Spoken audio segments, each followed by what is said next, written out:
మన సనాతన ధర్మంలో ఈ పూజలు మాత్రమే కాకుండా పర్యావరణాన్ని పరిరక్షించుకోవడం, ప్రకృతిని అమ్మవారిగా భావించి దాన్ని గౌరవించడం గురించి మన శాస్త్రాల్లో ఏం చెప్పబడింది అనేది ఒక సందేహం.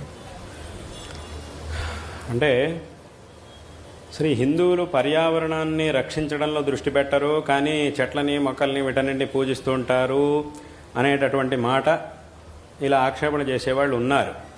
అయితే అసలు ఈ పర్యావరణ యొక్క సంరక్షణ చెయ్యాలి, ప్రత్యేకంగా దాని గురించి ఆలోచించి దాని సంరక్షణ చెయ్యాలి అనే మాట, ఈ అవసరం ఇది ఎప్పటి నుంచి వచ్చింది? ఇటీవల కాలం నుంచి. అంటే ఎప్పుడైతే ఈ ఆధునికమైనటువంటి వస్తువులన్నింటినీ కూడా కనిపెట్టి, అంటే ఈ పర్యావరణానికి మారకంగా ఉండేటటువంటి వస్తువులన్నింటినీ కూడా కనిపెట్టి ఇష్టం వచ్చినట్టుగా చేసేటటువంటి ప్రకృతిని పట్టించుకోకుండా ఇష్టం వచ్చినట్టుగా ఉచ్ఛృంఖలంగా ప్రవర్తించేటటువంటి, ఆ ప్రకృతిని నాశనం చేసేటటువంటి, ఈ కాలుష్యం వచ్చేటటువంటివి, ఇవన్నీ కూడా చేయడం ఎప్పటి నుంచి మొదలైందో అప్పటి నుంచి దీని అవసరం ఏర్పడింది. కానీ వెనకటి కాలం నుంచి అసలు అవసరమే లేదు. అంటే ఏమిటి? పర్యావరణాన్ని రక్షించాలి అనేటటువంటి, ఎందుకంటే పర్యావరణాన్ని ఎప్పుడు రక్షించాలి? పర్యావరణకి హాని కలిగినప్పుడు రక్షించాలి. పర్యావరణానికి ఎప్పుడు హాని కలుగుతుంది? అటువంటి పనులను చేసినప్పుడు హాని కలుగుతుంది. అటువంటి పనులను చేసే ఇది ఎప్పటి నుంచి వచ్చింది? పర్యావరణానికి హాని కలిగేటటువంటి పనులు ఎప్పటి నుంచి మొదలైనాయి? ఇటీవల కాలం నుంచి మొదలైనాయి. అంటే దాదాపుగా 100 ఏళ్ళు 150 ఏళ్ల క్రితం అసలు ఆ పర్యావరణాన్ని రక్షించాలి అని ప్రత్యేకంగా దాని గురించి ఆలోచించాల్సిన అవసరమే లేకపోయింది. ఎందుకంటే అప్పటి కాలంలో ఉన్న పర్యావరణాన్ని రక్షించుకొని దాని నుంచి ఎంత ప్రయోజనం పొందగలమో అంత మాత్రం చేస్తూ ఉండేవాళ్ళు. అటువంటి అవసరం అనేది ఇప్పుడు వచ్చింది. కాబట్టి ఇప్పుడు ఏమైంది అంటే అటువంటి అవసరం అనేది వచ్చింది ఇప్పుడు కనిపెట్టినటువంటి వస్తువులన్నీ కూడా ఇలా వచ్చినాయి. కాబట్టి మనిషి ఇప్పుడు ఏం చేయాలి అని అంటే, అలాగని ఇప్పుడు కనిపెట్టినటువంటి వస్తువులన్నింటినీ వదిలేద్దామా, వీటన్నిటిని కూడా వదిలేసేద్దామా అని అంటే అది కుదరదు. ఎందుకంటే ఈ వాటి వల్ల ఎంతో ఉపయోగం కలుగుతోంది, మనిషే కనిపెట్టాడు, వాటిని చక్కగా ఉపయోగించుకోవడం వల్ల ఎంతో లాభం కలుగుతోంది. కాబట్టి ఇప్పుడు ఉన్న సమస్య ఎక్కడ అనంటే, పర్యావరణాన్ని తప్పకుండా రక్షించాల్సిందే. కాబట్టి పర్యావరణాన్ని రక్షించాలి, దానికి కావలసినటువంటి పనులను చెయ్యాలి, పర్యావరణానికి హాని కలిగించేటటువంటి పనులని చెయ్యకూడదు అనేటటువంటి విషయాన్ని మన ధర్మం ప్రత్యేకంగా చెప్పకపోయినా అది చెయ్యాల్సిందే. అంటే అలాగని ప్రత్యేకంగా ఎందుకు చెప్పలేదు అనంటే, పర్యావరణానికి హాని కలిగించేటటువంటి పనులని మన ధర్మం అసలు చెప్పనే లేదు. శాస్త్రముల్లో ఉన్నటువంటి ఏ ఆచరణని తీసుకున్నా కూడా అందులో పర్యావరణానికి ఉపకారం కలిగేటటువంటి పనులే ఉన్నాయి తప్ప పర్యావరణానికి హాని కలిగించేటటువంటి ఆచరణలు లేవు, మన ధర్మంలోనే లేవు. కాబట్టి ఆ పర్యావరణం యొక్క రక్షణ గురించి ప్రత్యేకంగా ఆలోచించాల్సిన అవసరమే లేకపోయింది వెనకటి కాలంలో. అయితే ఇప్పటి కాలంలో వచ్చినటువంటి అత్యాశ, మనిషికి ఉండేటటువంటి అత్యాశతో అనవసరమైనటువంటి ఉన్నతి సరిపోకుండా ఇంకా అది చేయాలి ఇది చేయాలనే దాంతో ఈ పర్యావరణాన్ని నాశనం చేస్తున్నాడు. కాబట్టి ఇప్పుడు అది ఒక హిందూ అయినా సరే ఎవరైనా సరే తప్పకుండా పర్యావరణాన్ని రక్షించే ఆలోచన చేయాల్సిందే. కాబట్టి అదేవిధంగా ఇప్పుడు చెట్టును ఏదో పూజించడం మాత్రమే కాదు, దాన్ని తప్పకుండా సంరక్షించాలి. అందుకే నేను చాలా చోట్ల చెప్తూ ఉంటాను. నేను అన్ని చోట్ల చెప్పేది ఏమిటంటే, నేను పెట్టుకున్నటువంటి ఒక నియమం నేను అలాగే చేయిస్తూ ఉంటాను అన్ని చోట్ల. ఎక్కడైనా ఇంకా తప్పనిసరి పరిస్థితుల్లో ఏదైనా ఒక చెట్టుని నరకాల్సి వచ్చింది, తీయాల్సి వచ్చింది అనంటే దానికి ప్రత్యామ్నాయంగా కనీసం 3 చెట్లనైనా సరే ఇంకో చోట నాటాలి. మళ్ళీ ఏదో ఇంకా తప్పలేదు, ఈ చెట్టును నరకాల్సి వచ్చింది, తీయాల్సి వచ్చింది అనేటటువంటి అనివార్యమైన పరిస్థితి వస్తే గనక దానికి కనీసం 3, దానిపైన ఇంకా 10 పెడతాం, 10 నాటుతాం, 15 నాటుతాం అంటే ఇంకా సంతోషమే. కానీ తప్పకుండా 1కి 3 నాటాల్సిందే. ఎందుకంటే దాని యొక్క అవసరం అనేది చాలా ఉండనే ఉంది. కాబట్టి ఇక్కడ ఆ ప్రకృతిని పూజిస్తున్నాము అనేది మన ధర్మంలో ఉన్నప్పుడు దాన్ని సంరక్షించాలి అనే మాటని ప్రత్యేకంగా చెప్పాల్సిన అవసరమే లేదు. దానిలోనే ఇది కూడా వచ్చింది. కాబట్టి అయితే దాన్ని చేస్తున్నారా లేదా అనేది వేరే విషయం. ఇప్పుడు నదులు ఉన్నాయి, నదులన్నీ కూడా కలుషితం అయిపోతుంటాయి. అది నదులన్నీ కూడా కలుషితం అయిపోతుంటాయంటే మనం వాటిని సరి చేసుకోవాల్సిన బాధ్యత కూడా మనదే. నదుల్ని పూజించడం మాత్రమే కాకుండా వాటిని కలుషితంగా చేయకూడదు అనేటటువంటి ఆలోచన కూడా తప్పకుండా చేయాల్సిందే. అంటే ఇంకా నదిని పూజించాలి, ప్రకృతిని పూజించాలి అని చెప్పినప్పుడు ఒకవైపు పూజిస్తాము, ఇంకోవైపు మళ్ళీ నాశనం చేస్తాము అనంటే అది కుదురుతుందా? అసలు రెండు పరస్పర విరుద్ధాలు కదా. కాబట్టి పూజిస్తున్నాము అనంటే రక్షిస్తేనే కదా దాన్ని పూజించడానికి సాధ్యమయ్యేది. కాబట్టి పూజిస్తున్నాము అనంటే రక్షించాలి అనేటటువంటి అర్థం దానిలోనే వచ్చేసింది. కాబట్టి అది తప్పకుండా చేయాల్సిందే, అందులో ఏ విధమైనటువంటి సందేహం లేదు. కాబట్టి దాన్ని ప్రత్యేకంగా చెప్పలేదంతే, ప్రత్యేకంగా దాన్ని చెప్పలేదంతే, కానీ అది ఉండనే ఉంది. అది పూజించాలి అని చెప్పినప్పుడే రక్షించాలి అనే విషయం దాంట్లో వచ్చేస్తుంది. రక్షించాలి అని చెప్పినంత మాత్రాన పూజించాలి అనే అర్థం రాకపోవచ్చు. కానీ పూజించాలి అని చెప్పినప్పుడు రక్షించాలి అనే అర్థం తప్పకుండా దాంట్లో రానే వస్తుంది. దాన్ని మళ్ళీ ప్రత్యేకంగా చెప్పాల్సినటువంటి అవసరం లేదు. కాబట్టి అది ఉండనే ఉంది. తప్పకుండా అందరూ కూడా ప్రకృతిని రక్షించుకోవాలి, ఈ ప్రకృతిని సంరక్షించాలి. అందుకే మీరు చాలామంది కూడా వినుండొచ్చు, మనం శృంగేరిలో మన పీఠంలో ఏ కార్యక్రమాలు, ఏ భగవద్ ఆరాధనలు చేసినా కూడా ఒక సంకల్పం, మహాసంకల్పం అనేది పఠించడం ఒకటి ఉంటుంది. దాంట్లో రకరకాల పాపాలని పరిగణన చేశారు. ఫలానా పాపం అంటే ప్రపంచంలో అందరూ తెలిసి తెలియక చేసేటటువంటి పాపాలు. ఆ పాపములని పరిగణించేటప్పుడు ఒక పాపం ఏముంది అనంటే అశుష్క వృక్షఛేదనం అని ఒక పాపం. అంటే ఏమిటి? ఎండిపోయిన చెట్టు నరికేస్తే అందులో నష్టమేం లేదు. ఎండిపోయిన చెట్టు నరకడం వల్ల అందులో ఏ విధమైనటువంటి నష్టము లేదు, పాపము లేదు. కానీ ఒక పచ్చగా ఉన్నటువంటి చెట్టుని నరకడం అనంటే అది పాపమే. దాన్ని పూర్తిగా నరకేయడం ఒక చెట్టుని అనంటే అది పాపము అనే శాస్త్రం పరిగణించింది. శాస్త్రం అలాగే చెప్పింది. అందుకే దాన్ని పాపాలు, రకరకాల పాపాల్లో అశుష్క వృక్షఛేదనం. అశుష్కం అంటే పచ్చగా ఉన్నటువంటిది, శుష్కం అంటే ఎండిపోయినటువంటిది, అశుష్కం అంటే పచ్చగా ఉన్నటువంటి చెట్టు, ఇంకా ప్రాణంతో జీవంతో ఉన్నటువంటి చెట్టు, దాన్ని వధించడం అనేది పాపము అని శాస్త్రం స్పష్టంగా చెప్పింది. అందుకే అక్కడ చేసేటటువంటి సంకల్పంలో ఆ సంకల్పాలు దాని పట్టిలో దీన్ని కూడా చదువుతాం. అంటే దాన్ని కూడా ఒక పాపంగా పరిగణించి ఈ రకంగా సంకల్పం చేయాలి అని వెనకటి నుంచి చెప్పారు. కాబట్టి ఇటువంటి అక్కడికి ఏమైంది ఏతావత దీన్ని ఎందుకు చెప్పొచ్చాను అంటే అక్కడికి పర్యావరణానికి హాని కలిగించడం అనేది పాపము అని స్పష్టంగా మన శాస్త్రం చెప్పినట్టు అయింది. కాబట్టి దాన్ని సంరక్షించుకోవాలి, దాన్ని నాశనం చేసేటటువంటి పనులను ఎవరు కూడా తప్పకుండా చేయకూడదు అనేటటువంటి విషయాన్ని అందరూ తెలుసుకోవాలి. అలాగే చివరి సందేహం, ఒక ప్రశ్న. ఇప్పుడు నేటి యువతలే భావి పౌరులు అనే మాట ఉంది. కాబట్టి సనాతన ధర్మం ద్వారా సకల జనులకి శాంతిమయమైన వాతావరణాన్ని సృష్టించి మన సనాతన వైదిక ధర్మం యొక్క ప్రచారంతో యువత ఈ దేశాన్ని నడిపించాలంటే వాళ్ళు ఏ విధంగా ఉండాలో గురువుగారి యొక్క సందేశంగా కావాలి. ముఖ్యంగా ప్రతి ఒక్క మనిషి, చిన్నపిల్లల నుంచి యువత అందరూ కూడా చేయవలసినటువంటి మొట్టమొదటి పని ఏమిటి అనంటే తమ యొక్క వ్యక్తిత్వాన్ని ఉత్తమంగా మార్చుకోవాలి, ఉత్తమమైనటువంటి వ్యక్తిత్వాన్ని తెచ్చుకోవాలి. ఉత్తమమైనటువంటి వ్యక్తిత్వాన్ని తెచ్చుకోవాలి అనంటే దానికి శాస్త్రంలో చెప్పినటువంటి ఒక మార్గం ఏమిటి అనంటే ఆత్మావలోకన చేసుకోవాలి. ప్రత్యహం ప్రత్యవేక్షేత నరశ్చరితం ఆత్మనః కిన్నుమే పశుభిస్తుల్యం కిన్ను సత్పురుషైరితి అని చెప్పారు. అంటే దీని యొక్క అర్థం ఏమిటి? ప్రతి మనిషి ప్రతిరోజు ఒకసారి తనను తాను పరిశీలించుకోవాలి. దీన్నే ఆత్మావలోకన, ఆత్మ పరిశీలన, ఆత్మవిమర్శ అని అంటారు. ఈ శబ్దాలతో చెప్తాం. అంటే ఎలా పరిశీలన చేసుకోవాలి అని అంటే ఇవాళ రోజు నేను చాలా పనులు చేశాను, ఈ పనులన్నీ కూడా ఎలాంటి పనులు? సత్పురుషులు చేసేటటువంటి పనులా, లేదంటే దుష్టులు అథవా పశువులు చేసేటటువంటి పనులా? ఎలాంటి పనులను చేశాను ఇవాళ రోజున నేను అనేటటువంటి విమర్శని ప్రతి ఒక్కరూ చేసుకోవాలి అని మనకి మన ధర్మం చెప్తోంది. ఇలా చేసుకోవడం వల్ల ఏమవుతుంది అనంటే మనలో ఉన్నటువంటి మంచి గుణాలు, మనలో ఉన్నటువంటి చెడు గుణాలు అన్నీ కూడా మన దృష్టిలోకి వస్తాయి, మన దృష్టికి వస్తాయి. ఎంత మంచి ఉంది, ఎంత చెడుంది, రెండు కూడా మన దృష్టిలోకి వస్తాయి. వచ్చినప్పుడు ఏమవుతుంది అనంటే మంచి విషయాల్ని కాపాడుకోవాలి, ఇంకా పెంచుకోవాలి. ఏవైతే చెడు విషయాలు మన దృష్టిలోకి వచ్చినాయో, నేను ఇలా చేయకుండా ఉండాల్సింది, నేను చేసింది తప్పు అని ఏ విషయాలైతే మన దృష్టిలోకి వచ్చాయో వాటిని సరి చేసుకోవడానికి ఒక మార్గం అనేది మనకి ఏర్పడుతుంది. ఇలా ఆత్మవిమర్శ చేసుకున్నప్పుడు మన యొక్క వ్యక్తిత్వాన్ని మనం పెంచుకోవడానికి ఇది మనకి ఉపయోగపడుతుంది. ఇటువంటి ఆత్మ విమర్శని ప్రతిరోజు కూడా మనం చేసుకుంటూ ఉంటే ఒక ఉత్తమమైనటువంటి వ్యక్తిత్వ నిర్మాణం అనేది ప్రతి మనిషిలోనూ ఏర్పడుతుంది. ఇటువంటి పనిని చిన్నప్పటి నుంచి మనం చేస్తూ ఉండాలి, చేయగలగాలి. చేస్తున్నప్పుడు ఉత్తమమైనటువంటి వ్యక్తిత్వం మనలో. స్మృతులు, మూడవది శిష్టాచారం.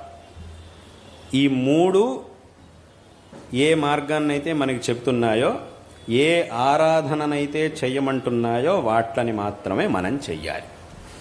ఏతద్వ్యతిరిక్తంగా ఎవరో ఒకళ్ళు మొదలుపెట్టినటువంటిది ఏదైతే ఉంటుందో దాన్ని ఆరాధించడం అనేది, దాన్ని చేయడం అనేది తప్పు. అది స్పష్టంగా ఇందులో ఏమాత్రం సందేహం లేదు. అంటే ఏమిటి మూడు ప్రమాణాలు అనంటే మొట్టమొదటిది వేదములు చెప్పాలి. ఇప్పుడు ఇలా ఒక ప్రశ్న వస్తుంది, ఏమిటంటే వేదముల్లో అన్నీ కనపడట్లేదు కదా, ఇప్పుడు ఉన్నటువంటి వేదముల్లో మనకు అన్నీ కనపడట్లేదు కదా, కాబట్టి వేదముల్లో ఇవి లేవు కదా అనంటే అందుకే స్మృతులు వచ్చాయి. స్మృతులు వచ్చింది ఎందుకోసము అనంటే వేదముల్లో చెప్పబడినటువంటి విషయాలనే విస్తారంగా చెప్పడం కోసం వేదములు వచ్చాయి, అది స్మృతులు వచ్చాయి. అంటే అక్కడికి ఏమైంది, అందుకే శాస్త్రంలో ప్రసిద్ధమైనటువంటి ఒక మాట, ఇతిహాస పురాణాభ్యాం వేదం సముపబృంహయేత్ అని ఒక మాట ఉంది. అంటే దీని అర్థం ఏమిటి, ఈ ఇతిహాసములు పురాణాలు వీటిలోనే స్మృతులు ఇతిహాస పురాణాదులు ఇవన్నీ కూడా వేదముల్లో చెప్పబడినటువంటి విషయాలనే ఇంకా విస్తారంగా మనకి చెప్పడం కోసం వచ్చాయి. కాబట్టి అక్కడికి ఏమైంది అనంటే ఈ స్మృతులలో చెప్పబడినటువంటి విషయాలన్నీ కూడా ఏవైతే ఉన్నాయో అవన్నీ కూడా వేద సమ్మతమైనటువంటి విషయాలే. కాబట్టి వేదముల్లో చెప్పబడలేదు, స్మృతుల్లో చెప్పబడినా కూడా, స్మృతి పురాణ ఇతిహాసాల్లో చెప్పబడినా కూడా వేదంలో చెప్పబడలేదు కదా అనే ఒక కారణంతో దీన్ని మేము ఆచరించము అథవా దీన్ని మేము తీసుకోము అనేటటువంటి మాట అది చాలా తప్పు. ఎందుకు అనంటే స్వయంగా కొంతమంది ఏం చేస్తుంటారు అనంటే మాకు వేదములు మాత్రమే ప్రమాణం, మేము వేదాల్లో చెప్పింది మాత్రమే తీసుకుంటాము, ఈ స్మృతులు పురాణాలు ఇతిహాసాలు వీటన్నిటిని కూడా మేము తీసుకోము అని వాదించేవాళ్ళు కొంతమంది ఉన్నారు లోకంలో. కానీ స్వయంగా వేదవ్యాస మహర్షి ఆయన బ్రహ్మసూత్రాల్ని రాశారు అనేది అందరికీ తెలుసు. వేదవ్యాస మహర్షి రచించినటువంటి బ్రహ్మసూత్రాల్లో చాలా చోట్ల ఆయన ఏం చేస్తారు అనంటే అక్కడ ప్రతిపాదన చేస్తున్నటువంటి విషయానికి సంబంధించినటువంటి వేదవాక్యాన్ని ప్రమాణంగా చూపిస్తూ దాని వెంటనే స్మృతి వాక్యాన్ని కూడా ప్రమాణంగా చూపిస్తారు. చూడండి, ఫలానా విషయంలో ఈ వేదవాక్యం అనేది ప్రమాణం, ఈ వేదవాక్యంలో ఈ అర్థాన్ని చెప్పారు కాబట్టి దీన్ని తీసుకోవాలి అని చెబుతూ ఇదే విషయాన్ని ఫలానా స్మృతిలో కూడా చెప్పారు కాబట్టి దాన్ని మనం తప్పకుండా తీసుకోవాల్సిందే అని వేదంతో పాటే స్మృతిని కూడా వారు తమ సూత్రాల్లో ఉదాహరిస్తూ ఉంటారు. దాన్నే శంకరాచార్యుల వారు కూడా తమ భాష్యంలో చూపించారు. ఇప్పుడు ఉదాహరణగా అనుకృత్యధికరణం అని ఒకటి ఉంది, చాలా చోట్ల ఉంది. అనుకృతయస్తస్య చ అని సూత్రం. ఈ సూత్రం ద్వారా శృతి వాక్యాన్ని చూపించారు, దానిలో ఉన్న అర్థాన్ని నిర్ణయించారు. దాని వెంటనే వచ్చే సూత్రం అపిచ స్మర్యతే. ఇదే అపిచ అంటే ఇదే విధంగా స్మృతిలో కూడా ఇలాగే చెప్పబడింది అని చూపించారు. అంటే అక్కడికి ఏమైంది అనంటే వేదములు ఎలాగైతే మనకి ప్రమాణమో ఆ వేదములను అనుసరించి వచ్చినటువంటి స్మృతులు కూడా మనకి అదే విధమైనటువంటి ప్రామాణ్యాన్ని కలిగి ఉన్నాయి, అంతే ప్రమాణములుగా ఉన్నాయి. కాబట్టి కొన్ని విషయాలు వేదముల్లో లేవు, కనబడట్లేదు, కానీ స్మృతుల్లో ఉన్నాయి అని అంటే తప్పకుండా మనం దాన్ని తీసుకోవాల్సిందే అనేటటువంటి విషయంలో ఏమాత్రం సందేహం లేదు. అదేవిధంగా ఇంకా కొన్ని విషయాలు ఉంటాయి, అవి మనకి వేదముల్లోనూ ప్రత్యక్షంగా కనబడవు, స్మృతుల్లోనూ ప్రత్యక్షంగా కనబడవు, కానీ శిష్టాచారంలో ఉంటాయి. శిష్టాచారం అని అంటే ఏమిటి, శిష్టులైనటువంటి జనులు చేసేటటువంటి ఆచరణ ఏదైతే ఉంటుందో దాన్నే శిష్టాచారము అని అంటారు. శిష్టులైనటువంటి జనులంటే ఎవరు అనంటే ఎవరైతే ఈ వేదములు శాస్త్రములు వీటన్నిటి యందు ప్రామాణ్య బుద్ధిని కలిగి ఉన్నవారై వాట్లలో చెప్పబడినటువంటి ఆచరణలను తూచా తప్పకుండా చేస్తారో వాళ్ళని శిష్టులు అని అంటారు. అటువంటి వాళ్ళు ఏ ఆచరణలు అయితే చేసుకొచ్చారో వెనకటి నుంచి, అదేదో నిన్న మొన్న మొదలుపెట్టింది కాదు, వెనకటి నుంచి చేసుకుంటూ వచ్చారో ఇవి మనకి ప్రమాణం. ఎందుకంటే వాళ్ళంతా ఎవరు, వేదములు శాస్త్రములు ఇవన్నీ తెలిసినటువంటి వాళ్ళు దీన్ని ఆచరించారు అనంటే అక్కడికి ఏమైంది, వాళ్ళు ఏం చేసినా కూడా శాస్త్రముల ప్రమాణాలని పెట్టుకునే చేస్తారు. వాళ్ళు ఎప్పుడు కూడా శాస్త్రాన్ని అతిక్రమించినటువంటి వాళ్ళు కాదు.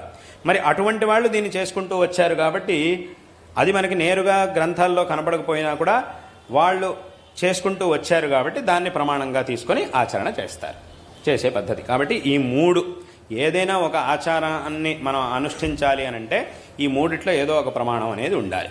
ఈ మూడిట్లోనూ చెప్పబడనటువంటివి ఏవైతే ఉంటాయో వాట్లని మూఢనమ్మకాలు అని అంటారు, వాట్లని మూఢనమ్మకాలు అని అనాలి. కాబట్టి ఏం ఆచరణ చేసినా కూడా ఈ మూడిట్లో ఎక్కడైనా చెప్పబడి ఉండాలి, అలా చెప్పబడినప్పుడు మాత్రమే దాన్ని మనం ఆచరించాలి. కాబట్టి ఇటువంటి ఆచరణ మాత్రమే మనకి ముఖ్యం. కాబట్టి ఎవరైనా ఏ దేవతారాధన చెయ్యాలన్నా కూడా, ఏ పూజని చెయ్యాలన్నా కూడా ఈ ప్రమాణములు ఏవైనా ఒకటి తప్పకుండా ఉండాల్సిందే. ఇవి లేనటువంటివి అథవా శిష్టులు కానటువంటి వారు, ఈ వేదాలతో వీటితో సంబంధం లేకుండా వాళ్ళు ఇష్టం వచ్చినట్టు చేసేవాళ్ళు, అటువంటి వాళ్ళు ఏ ఆరాధన, దేన్నైతే దేవతారాధనగా వాళ్ళు సూచిస్తారో, వాళ్ళు చేస్తూ ఉంటారో, చేయమని చెప్తూ ఉంటారో అటువంటి వాటిని చేయడం అనేది అది మంచిది కాదు, అది శాస్త్ర విరుద్ధం. కాబట్టి దీన్ని అందరూ కూడా స్పష్టంగా తెలుసుకోవాలి. ఇప్పుడు ఎవరైనా ఒక వ్యక్తిని మీకు గౌరవించాలి, ఏదో ఆయనలో వాళ్ళల్లో ఉండే ఒకటి రెండు మంచి గుణాలని చూసుకొని మీకు గౌరవించాలి అని కనుక అనిపిస్తే, మీ మనస్సు కనుక మీకు ఈ వ్యక్తిని గౌరవించాలి అని అనిపిస్తే గౌరవించడంలో తప్పులేదు, గౌరవించడం వేరే విషయం. ఒక వ్యక్తిని గౌరవించడం వేరు, అదే వ్యక్తిని దేవుడితో సమానంగా పూజించడం వేరు. రెండిటికి అజగజాంతర వ్యత్యాసం ఉంది, రెండిటికి చాలా తేడా ఉంది. మాకు గౌరవించాలని ఏదో మంచి, గౌరవించడం ఎవరినైనా గౌరవిస్తాం. ఒక మంచి మనిషి గౌరవించాలంటే ఏం కావాలి? ఆ మనిషిలో మంచి లక్షణాలు ఉండాలి. ఒక వ్యక్తిని గౌరవిస్తున్నాము అన్నంత మాత్రాన ఆ వ్యక్తిని దేవుడిగా పూజించాలి అని అర్థం కాదు. ఇది మాత్రం ఇప్పుడు దీనికి చాలా తేడా ఉంది. కాబట్టి గౌరవించాలనిపిస్తే గౌరవించుకోండి, అంతే తప్ప ఈ వ్యక్తి మీద మాకు గౌరవం ఉంది కాబట్టి నేను మాత్రం ప్రత్యేకంగా గౌరవం చూపిస్తాను, కాబట్టి నేను గుడి కట్టిస్తా, అది చేస్తా, ఇది చేస్తా, నా దగ్గర డబ్బులు ఉన్నాయి కాబట్టి డబ్బులు తగలేస్తాను, పెద్ద గుడి కట్టిస్తాను, అది ఇది అని అంటే మాత్రం అది తప్పు. అలా చెయ్యాలి అని అంటే కనుక దానికి శాస్త్ర ప్రమాణం అనేది ఇప్పుడు చెప్పినటువంటి ప్రమాణాల్లో ఏదైనా ఒకటి ఉండాలి.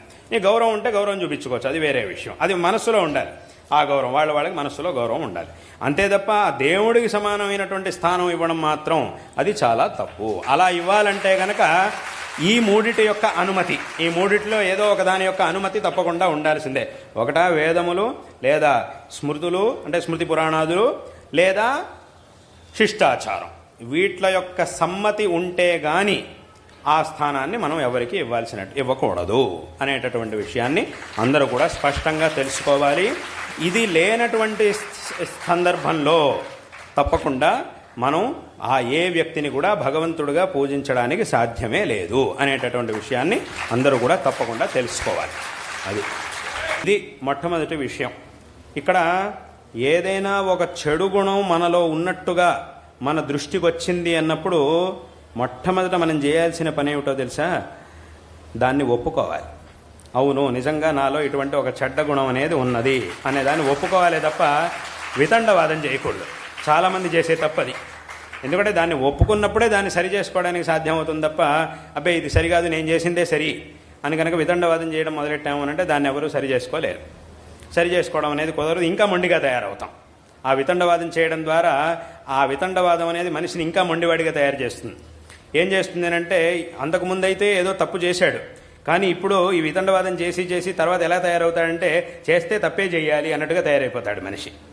ఎందుకు చేయకూడదు, ఇలాగే చేస్తా నేను, ఎవడేమనుకున్నా సరే ఇలాగే చేస్తా నేను అనేటటువంటి ఆ మొండితనం మనిషికి వస్తుంది. కాబట్టి అది రాకుండా ఉండాలి అంటే ముందు ఆ తప్పు మన దృష్టికి వచ్చినప్పుడు మొట్టమొదట దాన్ని ఒప్పుకోవాలి. ఆ ఒప్పుకున్న తర్వాత చేయవలసింది ఏమిటి అని అంటే, ఒప్పుకుంటే అక్కడికి ఇంకా ఆ సరి చేసుకోవడంలో 90% అయిపోయినట్టే, ఇంకా మిగిలింది 10%. ఆ 10% ఏమిటి అని అంటే దాన్ని సరి చేసుకోవడం. ఒప్పుకుంటేనే అక్కడికి 90% అది సరైపోయినట్టే. అవును, నాలో ఫలానా తప్పుడు గుణం ఉంది, ఇది సరికాదు అని తెలుసుకుంటే అక్కడికి 90% సరైపోయినట్టే. ఇంకా మిగిలింది 10%. దాన్ని ఎలా దాన్ని అది ఆ 10% చేయాల్సింది ఏమిటంటే సరి చేసుకోవడం. సరి చేసేసుకున్నామంటే ఇంక అక్కడికి ఆ తప్పుడు గుణం నుంచి మనం బయటపడిన వాళ్ళం అవుతాం. ఈ విధంగా వ్యక్తిత్వాన్ని, ఉత్తమమైనటువంటి వ్యక్తిత్వాన్ని నిర్మాణం చేసుకునేటటువంటి పనిని ప్రతి ఒక్కరూ కూడా తప్పకుండా చెయ్యాలి. ఇది మొట్టమొదటి విషయం. ఇంకొకటి ఏమిటి అనంటే అందరికీ కూడా ఉన్నటువంటి కర్తవ్యాలు ఏమిటి అనంటే తమ యొక్క వైయక్తికమైనటువంటి అభివృద్ధి కోసం చేయవలసినటువంటి పనులు కొన్ని. అదేవిధంగా మనం ఏ కుటుంబంలో జన్మించామో, ఏ పరివారంలో అయితే మనం ఉన్నామో ఆ కుటుంబంలో పరంపరగా వచ్చినటువంటి ఆచరణలు, సంప్రదాయాలు, పనులు, అథవా ఆ కుటుంబానికి కావలసినటువంటి పనులు అవన్నీ చేయవలసినటువంటివి కొన్ని. ఇది రెండో పనులు. ఇంకా మూడవది ఏమిటి అనంటే మనం ఏ సమాజంలో అయితే ఉన్నామో ఆ సమాజానికి మన వల్ల ఏదైనా ఉపకారం కలిగేట్టుగా మనం చేయవలసినటువంటి పనులు. అంటే మన వైయక్తికమైనటువంటి అభివృద్ధి కావాల్సిన పనులు, మనం ఏ కుటుంబంలో అయితే ఉన్నామో ఆ కుటుంబం యొక్క అభివృద్ధికి కావాల్సినటువంటి పనులు, అదేవిధంగా ఏ సమాజంలో ఉన్నామో ఆ సమాజం యొక్క అభివృద్ధికి కావాల్సినటువంటి పనులు. ఇవి 3 రకాల పనులు ఉన్నాయి. వీటిని అందరూ కూడా చెయ్యాలి. అందులోనూ ఈ 3 పనులు మళ్ళీ 2 రకాలుగా ఉన్నాయి. ఏమిటి అంటే లౌకికమైనటువంటి పనులు, మళ్ళీ ధార్మికమైన, ధార్మికమైన ఆధ్యాత్మికమైన రెండు ఒకటే. ధార్మికం ఆధ్యాత్మికం రెండింటికి ఒకటే అర్థం. ఇప్పుడు ఉదాహరణకి మన యొక్క వైయక్తికమైన అభివృద్ధికి కావాల్సినటువంటి పనులు అన్నప్పుడు ఇవి 2 రకాలు. ఒకటి లౌకికమైనటువంటివి, ఒకటి ధార్మికమైనటువంటివి. లౌకికమైనటువంటి అభివృద్ధి పనులు అనంటే లౌకికంగా మనం అభివృద్ధి చెందడానికి కావాల్సినటువంటి పనులు అనంటే ఇప్పుడు చెప్పినట్టుగా మంచి గుణాలని పెంచుకోవడం, అదేవిధంగా చక్కగా చదువుకోవడం, మంచి అలవాట్లని పెంచుకోవడం, అదేవిధంగా చెడు అలవాట్లన్నింటినీ కూడా వదిలేయడం, ఇవన్నీ కూడా వీటిని చేయడం. ఇలా చేయడం ద్వారా ఏమవుతుంది అంటే మనకి లౌకికంగా మనం చాలా చక్కటి స్థితికి రాగలుగుతాం. అదేవిధంగా ధార్మికమైనటువంటి కార్యాలు అంటే మన యొక్క ఆత్మాభివృద్ధి కోసం చేయవలసినటువంటి ధార్మికమైన కార్యాలు అవేమిటవి అనంటే ఇప్పుడు చెప్పినట్టుగా మనం చేయవలసినటువంటి అనుష్ఠానాలు, భగవదారాధన, ఈ భక్తి మార్గం, జ్ఞాన మార్గం, ఈ కర్మ మార్గం, భక్తి, మనం చేయవలసినటువంటి అనుష్ఠానాలు, చేయవలసినటువంటి ఆరాధనలు, ఇవన్నీ కూడా. కాబట్టి ఈ రకంగా 2 రకాలుగా ఉన్నాయి. అదేవిధంగా మన యొక్క కుటుంబం, ఏ కుటుంబంలో ఏ పరివారంలో అయితే మనం ఉన్నామో దాని యొక్క అభివృద్ధికి చేయవలసినటువంటి పనులు, అందులోనూ మళ్ళీ 2 రకాలు. ఏమిటి అంటే మనం ఏ కుటుంబంలో అయితే ఉన్నామో, మన ఇంట్లో తల్లిదండ్రులు ఉన్నారు, పెద్దవాళ్ళు ఉన్నారు, అందరూ ఉన్నారు, మనకంటే పెద్దవాళ్ళు ఉంటారు, మనకంటే చిన్నవాళ్ళు ఉంటారు, వాళ్ళందరితో కూడా బాధ్యతగా నడుచుకోవడం, వాళ్ళకు కావలసినటువంటి పనులను చేయడం, మన వల్ల ఏమేమి పనులు అయితే జరగాల్సి ఉందో వాటిని, ఒక కుటుంబంలో ఒక మనిషిగా మన వల్ల ఏమేమైతే జరగాల్సిన ఉన్నాయో వాటన్నిటినీ కూడా మనం చేయడం, ఇది మన యొక్క బాధ్యత, ఒక కుటుంబంలో ఉన్నటువంటి వాళ్ళ యొక్క బాధ్యత. అందులోనూ మనల్ని చూసి నేర్చుకునేట్టుగా, మనల్ని చూసి వేరే వాళ్ళు నేర్చుకునేట్టుగా మనం ఉండడం, ఇది ఒకటి. అదేవిధంగా ఇదే దాంట్లో మళ్ళీ ధార్మికమైనటువంటి కార్యాలు ఏమిటి అనంటే మన కుటుంబంలో కొన్ని ధార్మికమైనటువంటి ఆచరణలను వెనకటి వాళ్ళందరూ కూడా చేసుకుంటూ వచ్చారు. వాళ్ళంతా ఎందుకు ఈ ఆచరణలు చేసుకుంటూ వచ్చారు అనంటే దీని ద్వారా కుటుంబం యొక్క శ్రేయస్సు కోసం, మన పరివారం యొక్క శ్రేయస్సు కోసం ఆ పనులన్నీ కూడా వెనకటి నుంచి వాళ్ళు చేసుకుంటూ వచ్చారు. కాబట్టి వీటన్నిటిని కూడా చక్కగా చేయడం, ఏ ఆచరణలు అయితే వెనకటి నుంచి వచ్చాయో వాటిని చక్కగా శ్రద్ధగా ఆచరించడం, ఇది రెండవది. అదేవిధంగా మూడవది ఏమిటంటే మనం ఏ సమాజంలో అయితే ఉన్నామో ఆ ఏ సమాజం ద్వారా మనం ఉపకారాన్ని పొందుతూ ఉన్నామో, ఏ సమాజంలో మనం జీవిస్తూ ఉన్నామో దానికి కావలసినటువంటి పనులని చేయడం. అంటే ఏమిటి అనంటే సమాజంలో ఎవరైతే కష్టాల్లో ఉన్నారో వాళ్ళకి ఉపయోగపడేటటువంటి పనులను చేయడం, మన ద్వారా ఎంత సాధ్యం అవుతుందో అంతమందికి ఉపయోగపడేలా చేయడం, ఆ మంచి పనులు చేయడం సమాజంలో. అంటే ఇది ధర్మానికి, అంటే ఇది కూడా ధార్మికమైనటువంటి విషయమే, ఉపకారం చేయడం అంటే అది ధర్మమే. అదేవిధంగా సమాజంలో మన యొక్క ధర్మం, ఏ ధర్మాన్ని అయితే మనం అనుసరిస్తూ వస్తున్నామో, ఈ సనాతన హిందూ ధర్మం అనేది ఏదైతే ఉందో ఈ ధర్మాన్ని మనం అనుసరిస్తూ వస్తున్నాం, దీని యొక్క గొప్పతనాన్ని మనం తెలుసుకోవడమే కాకుండా సమాజంలో ఉండేటటువంటి వాళ్ళందరికీ కూడా చెప్పి వాళ్ళు కూడా ఈ ధర్మ మార్గంలో ఉండేలాగా చేయడం, ఈ విధమైనటువంటి పనులని ముఖ్యంగా యువత తప్పకుండా చెయ్యాలి. ఈ పనులన్నింటినీ కూడా తప్పకుండా చెయ్యాలి. దీనికి కావాల్సినటువంటి జ్ఞానాన్ని, దీనికి కావాల్సినటువంటి ప్రేరణని తప్పకుండా అందరూ పొందాలి. ఈ పనులన్నిటినీ కూడా తప్పకుండా అందరూ చెయ్యాలి. దీనికోసం ఈ పరంపర యొక్క గొప్పతనాన్ని మొట్టమొదట అందరూ కూడా తెలుసుకోవాలి. ప్రశ్నలు వస్తూ ఉంటాయి ఎప్పుడంటే, ఇప్పుడు ఈ ధర్మం గురించి, పరంపర గురించి విన్నప్పుడు చాలామందికి ఏమవుతుందనంటే చాలా ఆచారాలని వీటన్నిటిని చూసినప్పుడు మనకు అనిపిస్తుంది ఇది ఎందుకు ఇలాగా, దీని ఇలాగే ఎందుకు చేయాలి, ఎందుకు ఇలా చెప్పారు అని చాలామందికి అనిపిస్తూ ఉంటుంది. అది సహజం. ఏదైనా ఒక కొత్త విషయాన్ని తెలుసుకున్నప్పుడు దాని మీద రకరకాల ప్రశ్నలు, ఎవరికైనా అది మనిషికి సహజమైనటువంటి గుణం, దాని మీద రకరకాల ప్రశ్నలు మన మనసులో ఉద్భవిస్తూ ఉంటాయి. కానీ మనం ఏం చేయాలి, ఆ ప్రశ్నలకు తగినటువంటి సమాధానాల్ని సరైనటువంటి వ్యక్తుల ద్వారా తెలుసుకోవాలి. ఊరికే ఏదో ప్రశ్నించి వదిలిపెట్టేస్తే సరిపోదు. ఎందుకంటే ఈ ధర్మంలో ప్రతి ప్రశ్నకి సమాధానం అనేది ఉండనే ఉన్నది. కాబట్టి ఆ ప్రశ్నలు వచ్చినప్పుడు సరైనటువంటి వ్యక్తిని అడగాలి. ఆ వ్యక్తి ద్వారా ప్రశ్నలకు సమాధానం మనం తెలుసుకోవాలి. ఒక ప్రశ్న సమాధానం దొరకనంత వరకు అది బలంగా ఉంటుంది. సమాధానం దొరికింది అనంటే సమాధానమే బలంగా అవుతుంది. కాబట్టి ఏదో ప్రశ్న అడిగేసాను, ఇవాళ రోజు నేను పెద్ద ప్రశ్న అడిగేశాను కాబట్టి ఇంకా నాకంటే గొప్పవాళ్ళు లేడు, నాకంటే మేధావి లేడు అని అనుకోకూడదు. చాలామంది అలా అనుకుంటూ ఉంటారు. ఏం చేస్తుంటారు అనంటే రకరకాల ప్రశ్నలు వేసేసి, చూసారా మేము ఇన్ని ప్రశ్నలు అడిగేశాము, నేను చాలా బుద్ధిమంతుడిని, ఈ ప్రశ్నలకు వీళ్ళ వల్ల సమాధానం చెప్పడం కుదరదు అని వాడే నిర్ణయం చేసేస్తాడు. వీళ్ళ వల్ల సమాధానం చెప్పడం కుదరదు, అలాంటి ప్రశ్నలు నేను అడిగేశాను అని చెప్పేస్తూ ఉంటారు. దాని వాడు సమాధానం చెప్తున్నాడు, ఈ అడిగినటువంటి ప్రశ్నలకి సమాధానాలు చెప్తున్నాడు. ఒకవేళ వాడు చెప్పిన సమాధానం సరిగ్గా లేదు, యుక్తియుక్తంగా లేదు అని అంటే అప్పుడు అది వేరే విషయం. కానీ సమాధానం ఉన్నప్పుడు కూడా ప్రశ్నను మాత్రం అడిగేస్తాము, సమాధానం వినడం మాత్రం మేము చెయ్యము అని అంటే కనుక అది చాలా మూర్ఖతనం. అలాంటి పనులను చాలామంది చేస్తూ ఉంటారు ఇవాటి కాలంలో. కాబట్టి ఏమిటంటే ఏ ప్రశ్న వచ్చినా కూడా దానికి కావాల్సినటువంటి సమాధానాన్ని మనం తెలుసుకునేటటువంటి సరైనటువంటి వ్యక్తుల ద్వారా తెలుసుకునేటటువంటి ప్రయత్నాన్ని చెయ్యాలి. తద్వారా మనం దీని మీద శ్రద్ధని ఇంకా ఇంకా పెంచుకోవాలి. ఇదంతా కూడా తప్పకుండా చెయ్యాలి. అదేవిధంగా ఏ విధమైనటువంటి దురభ్యాసాలని మనం చేసుకోకూడదు. అంటే దురభ్యాసాలు అనగానే చాలామందికి ఏమనిపిస్తుంది, కొన్ని గుర్తొస్తాయి. దురభ్యాసం ఇవన్నీ చెడు అలవాట్లు అనగానే కొన్ని మీ బుద్ధిలో జ్ఞాపకానికి వస్తాయి. అవి అందరికీ తెలిసినవే. అలాంటి దురభ్యాసాలు, అలాంటి చెడు అలవాట్లు అందరికీ కూడా తెలిసినవే. కానీ ఇటీవల నేను చెప్పేటటువంటి దురభ్యాసాల్లో ఇంకా కొన్ని ఉన్నాయి. ఏమిటంటే అది బహుశా దీని యొక్క అవసరం ఇదివరకు ఉండేది కాదు, కానీ ఇప్పుడు ఆ దురభ్యాసాల్లో దీన్ని కూడా చేర్చాలి. ఏమిటి అని అంటే ఊరికే ఎప్పుడు ఫోన్లు చూస్తూ, మొబైల్ చూస్తూ కూర్చోవడం, అనవసరమైనటువంటి విషయాలన్నింటినీ దాంట్లో చూస్తూ ఉండడం. ఈ దురభ్యాసం చాలామందికి ఉంది.